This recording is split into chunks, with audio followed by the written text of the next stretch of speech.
What's up, guys? Today let's take a look at Snail GM project Kamatora. Although according to my box art it says Fuhu because the translation in Japanese and in Chinese is a little bit different. But anyway, yeah, this is a GM project figure. For those of you who are a little bit new to collecting snail shell, GM project is snail shell's first line, and the theme of this line is basically just mecha masume, which means mecha girls, but this time with a little bit twist, which is the animal feature. They have released, I think maybe 6 or 7. I can't even remember the exact number because it has been a while since they released a GM project figure. And as you can see, in terms of stylization, is pretty different from their recent releases. Okay, so yep, without further ado, let's take a look at the figure. A typical mecha masume design is sort of the body of a girl and with mechanical arms. This theme has been explored countless times by Model Kit, Kotobukiya, 30-Minute Sister, and various Chinese model kit companies. An example I could give is, can you stand? Nope, she cannot stand. Anyway, this is Newcometrics Mad Wolf, and as you can see, in terms of details and everything, this is much more interesting looking than, for example, how do you call it, Kamatora. This is sort of my critique of this figure, in the sense that if you're trying to do a mecha masume, you cannot outdone the model kit, all right, in terms of detail. Like, this detail is not bad at all, but compared to model kit, there's a lot more detail on model kit that they can do, okay? But, you know, disregard all of that. Let's first take a look at the actual paint job and sculpt work on this figure. The hair detail is pretty nicely done as always. Okay, the yellow paint job on her is pretty nicely done. There's some silver underneath, although this part is not removable. The paint job, the tiger stripe, the yellow is nicely done enough. Little bit stripe. This here is not very visible. Like, this is a little bit misprint, both the black and yellow. This part is all right. Oops, zoom back. And the feet. The overall paint job is, except for this, is well done enough. Like the shading on the hair and this sort of ears, also double as hairdressers, is pretty nicely done. However, I think it's the same problem, like I said before, it's a little bit too bland. There is shading and there's a wash. I'm not sure there's any wash. Yeah, there's a bit shading all around, but compared to model kits, mechanical design, does not really stand out. But what is there is pretty well done, okay? Yeah. So overall, I think this is a pretty nice looking figure. A little bit blue shading transition here. Okay, overall, it's pretty nice looking. But if you have experience building model kit, especially if you have painted them before, usually in terms of visual, those look much better. Like, once again, I have to put out Mad Wolf to compare. Like, Mad Wolf here, I didn't paint anything, okay? This is like right out of the box, and I think she looks much more interesting, okay? Anyway, let's take a look at Kamatora's articulation then. The head is their typical design, like the hinge ball. She can look up a little bit, look down, hindered by the front hair, rotation, tilt, okay? shoulder. Oh, it's a little bit tight. It can go 360, but the shoulder joint's a little bit too tight. I'll raise down this much, okay? Bicep swivel. Double jointed elbow, this much, and wrist ball. Only a torso cut. She can crunch forward a little bit. Crunch back more. Side this much. And can't really rotate. Like, this is the extent of the rotation, so that's pretty limited. Hip can kick forward about this much. Back, not at all. Side this much, although I think by fiddling with the hip joint, she probably can, yeah, she can kick a bit more. And her little butt. Side swivel is hidden by the armor. Okay. Double jointed knee. No problem. Ankle can rotate this much and go back, forward, rocker, and toe. It's pretty standard stuff, nothing really interesting. Like I said, again, about the mechanical design, I'll show you some of the earlier design and how sort of the gimmick works, okay? If you can stand, that would be nice. Okay, there you go.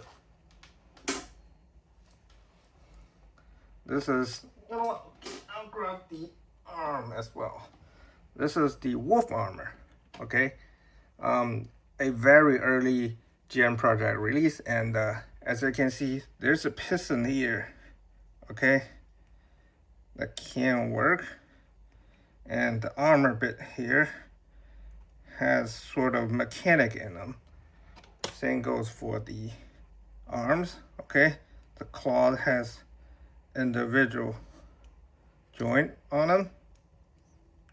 They're much more interesting this way. Like, this is just very typical action figure, which is fine. Again, it's fine, but I think this is too bland for a Mecha Mesame design.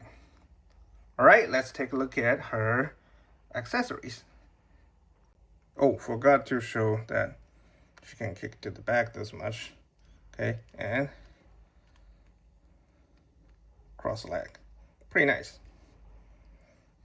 Faces, she come with a single swappable face, a laughing face, of course, and of course the default face. You can use this stick to adjust the articulated eyes. Pretty standard stuff. If you've been collecting snail shell for a while, you know what it is. And this little hair is detachable. I don't know why they just didn't put a ball joint on that end. It's very easy to fall out. Pretty annoying. What else? Yeah, the hand, a pair of claw hand. They're nicely done enough. A pair of open hand, and a pair of gripping hand on her for the weapons. Okay, this claw gun thingy, there's a little bit of gimmick here. It can open. Sort of like a, give me a second.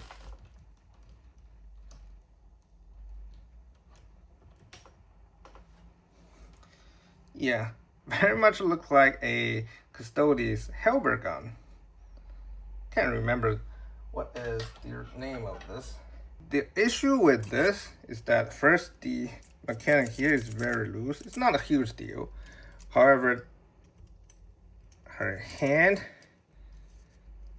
cannot really hold it very well, as you can see. And another issue is the bicep swivel on both sides.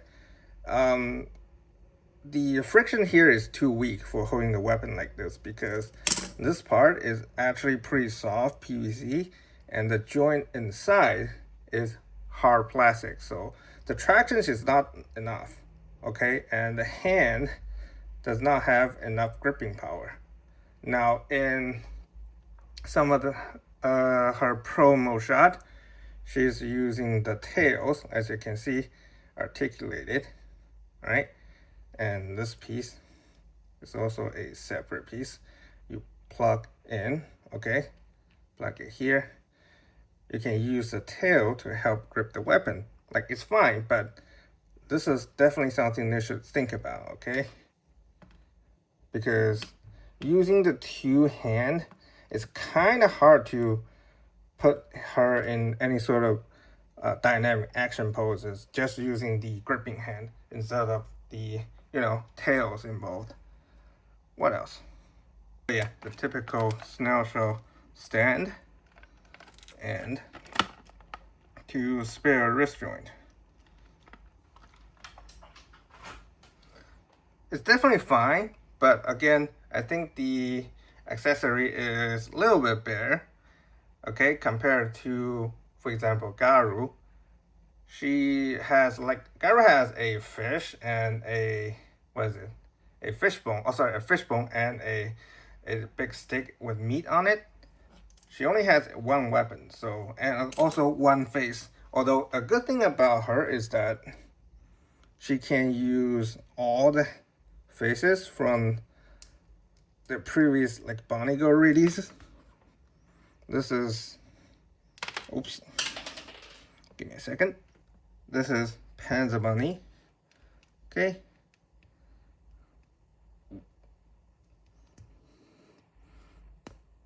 Okay, you can put it on, no issue.